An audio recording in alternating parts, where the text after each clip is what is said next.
Again, there was a day when the sons of God came to present themselves before the Lord, and Satan also came among them to present himself before the Lord.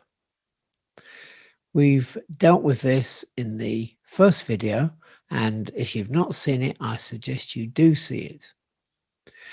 And the Lord said to Satan, "From where have you come?" Satan answered the Lord and said, "From going to and fro on the earth, and from walking up and down on it." This is almost word for word the same as Job 1:6-7.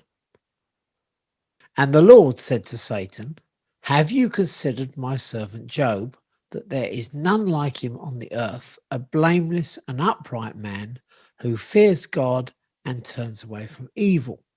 This is the same as Job 1 verse 8. The emphasis here is on the fact that Job is completely blameless and innocent man before God. That is so important to the whole book, as you'll see later. God continued to say, "He still holds fast his integrity, although you incited me against him to destroy him without reason." This shows that Satan's activity was to incite, but it is God himself who alone decided to do the deed. Satan is thus shown with tiny power as against God. Our issue today when we're facing troubles is actually never Satan at all, but it's God who allowed them, acting in accord with his limitless love, grace, wisdom, and majesty. Never think it is Satan. It isn't. The issue is God has done this. God has allowed this. And God does allow terrible things to happen to the people who love him, to the people who trust him.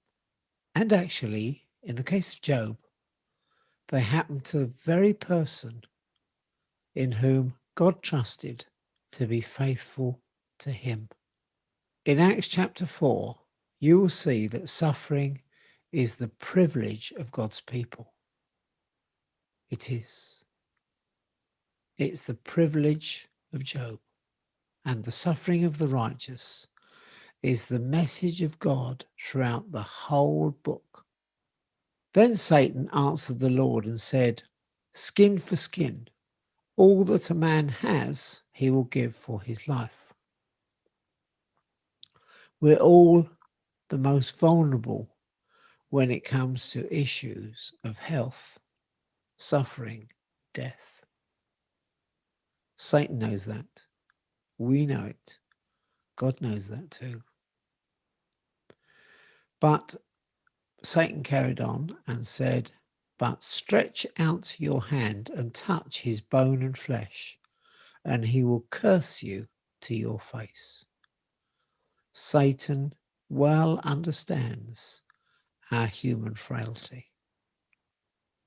And the Lord said to Satan, "Behold, he is in your hand.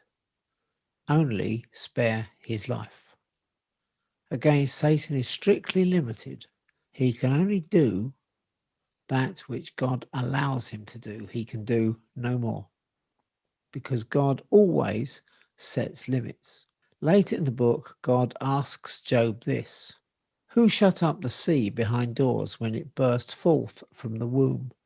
When I made the clouds its garment and wrapped it in thick darkness? When I fixed limits for it and set its doors and bars in place? When I said, 'This far you may come and no farther'? This is where your proud waves halt." In the part of Job that we're looking at, Satan went out from the presence of the Lord and struck Job with loathsome sores from the sole of his foot to the crown of his head. Here is Satan acting in malice, not against Job, but against God. It's Satan's power to do whatever he will within God's limit. The whole lot goes back to God. Throughout the book, everything is seen as an act of God, not of Satan, but God who approved it. In it, you see Satan acted. Yes. Why? Because very often you see in the Bible that what God does, he does it through angels.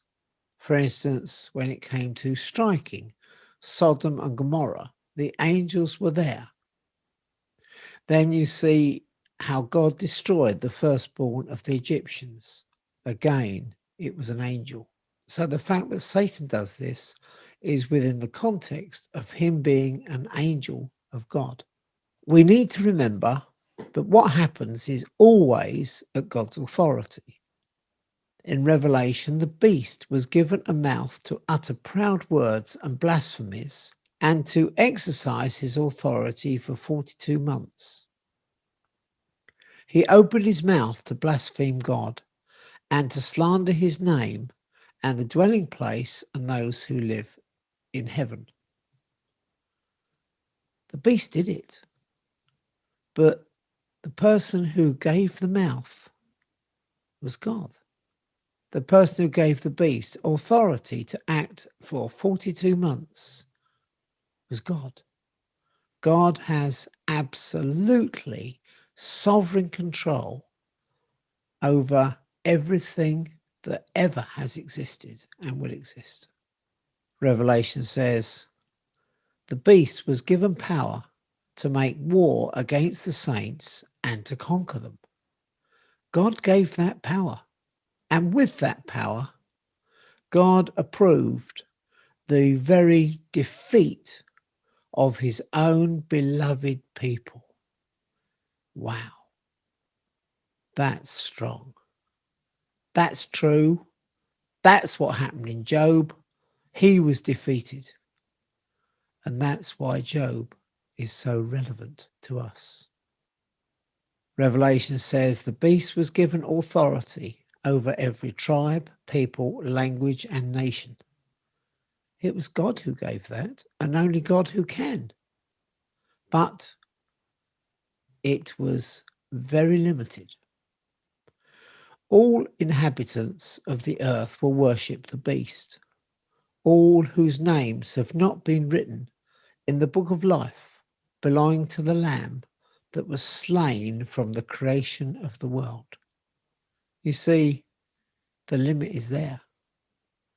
The beast cannot have any authority in the end over God's people. The limit is set by God. It's always there in any circumstances. And that never changes because God rules absolutely supreme. So whatever we're going through, we must never forget there is only one in charge. That's God. Job took a piece of broken pottery with which to scrape himself while he sat in the ashes. It was some kind of running sore that he had. A skin disease in the East is held as highly contagious, and the person, even today, is seen as unclean. Everyone is going to avoid them. That is why Job went to sit where the ashes were thrown out. In other words, he went to the town rubbish dump because he was unclean. Then his wife said to him, "Do you still hold fast your integrity? Curse God and die." We need to remember it was Eve, after she'd sinned and fallen, she gave fruit to her husband. Satan always tempts us through our nearest and dearest. But Job said to her, "You speak as one of the foolish women would speak. Shall we receive good from God, and shall we not receive evil?" He was bang on right. There's no idea of blaming Satan. The question is never Satan, but God who allowed it. From the outset, it was God who first mentioned Job to Satan. It was solely God's permission, God's power. In all this, Job did not sin with his lips. You need to remember that the most dangerous thing we all have is our mouths. Jesus said, "The things that come out of the mouth come from the heart, and these make a man unclean. For out of the heart come evil thoughts, murder, adultery, sexual immorality, theft, false testimony, slander. These are what make a man unclean." What we say becomes the basis for God's judgment. Jesus said, "Out of the overflow of the heart, the mouth speaks." Men will have to give account on the day of judgment for every careless words they have spoken. Note, not every wrong word, but every careless word.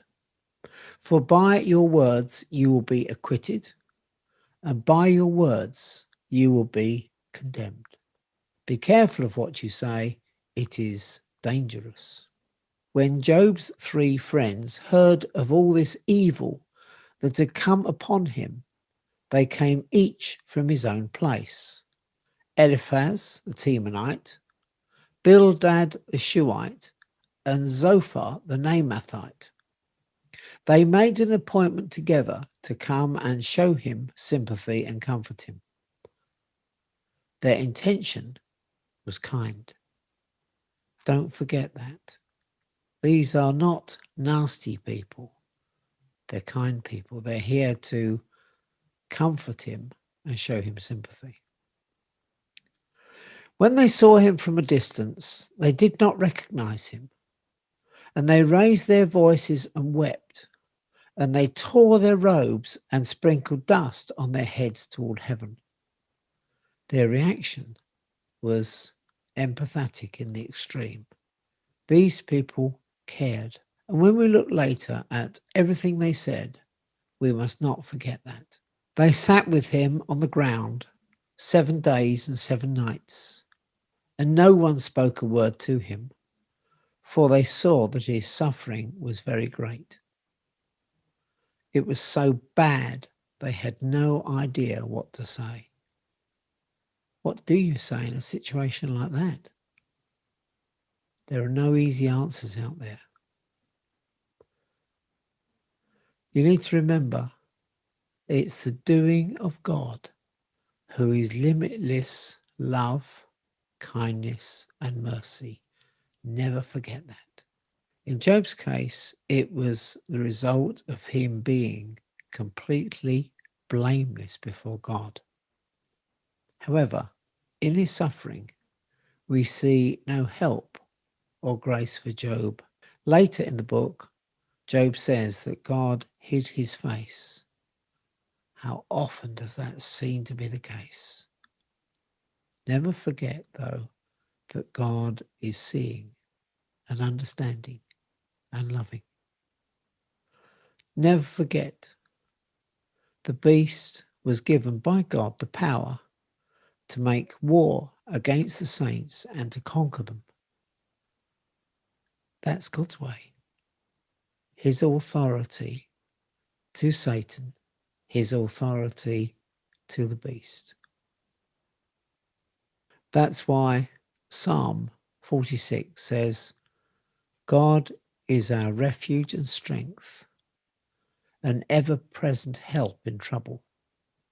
Therefore we will not fear, though the earth give way, and the mountains fall into the heart of the sea, though its waters roar and foam, and the mountains quake with their surging. Never forget, however bad it is, you are still in God's utterly capable hands.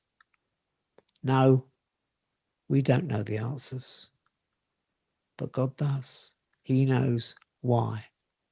That we're in all the mess with God's fullest knowledge, his permission. In other words, he's actually commissioned us to go through all the mess. Job was commissioned. God gave his permission to Satan. We need to realize that though we go through the deepest tragedy, it's God's very, very best way for us.